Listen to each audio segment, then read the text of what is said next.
Greetings, sorors. This message is about the civil unrest currently sweeping our country following the death of Mr. George Floyd and 2 many others because of the color of their skin.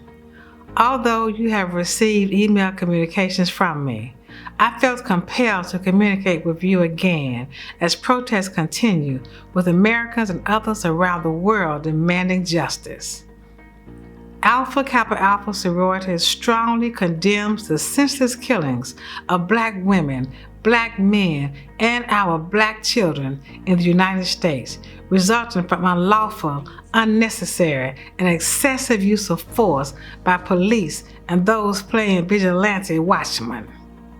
We will continue to engage in meaningful and intentional civil rights and social justice initiatives.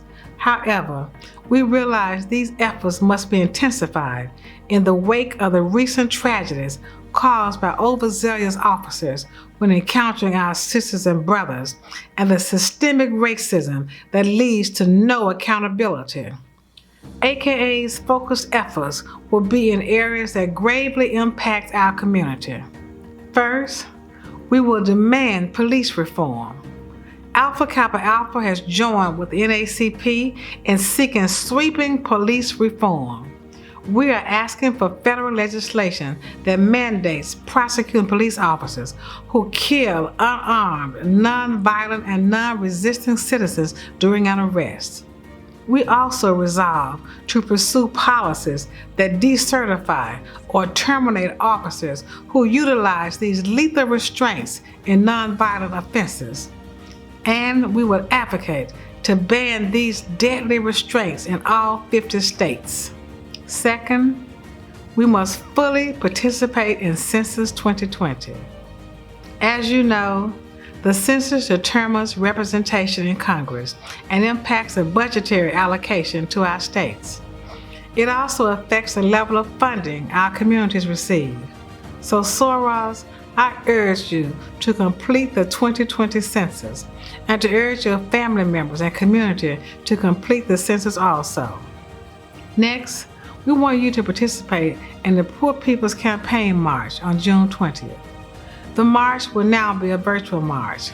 We will join others who are committed to addressing the treatment of the poor, the unemployed, and the marginalized in African American communities throughout the United States. Black businesses are hurting also. Alpha Kappa Alpha will step up our support of Black businesses beginning this month. You will receive more information about our increased efforts in the coming days. Sorors, now more than ever, our communities need our help. Finally, sorors, we must vote like we have never voted before. Through our AKA Lead initiative, we have collaborated with the When We All Vote campaign. We all know that 2020 is a pivotal election year. Not only must we vote, we must demand that the Voting Rights Act be restored. We are urging chapters and individual sorors to ensure that our voices are heard in electing candidates who will most effectively advocate for our communities. We don't endorse individual candidates, but we do endorse individuals voting. Sorors, let's turn out in record numbers and demonstrate the power of the Black vote. Our call to action is clear. We will remain committed, intentional, and focused during this dark period in our nation's history. We have not been silent, and we will not be silent. We will continue to serve, to advocate, and to demand justice until our voices are heard and progress is achieved. That's who we are as Alpha Kappa Alpha women, and that is how we honor our motto, to be of service to all mankind. Thank you, sorors.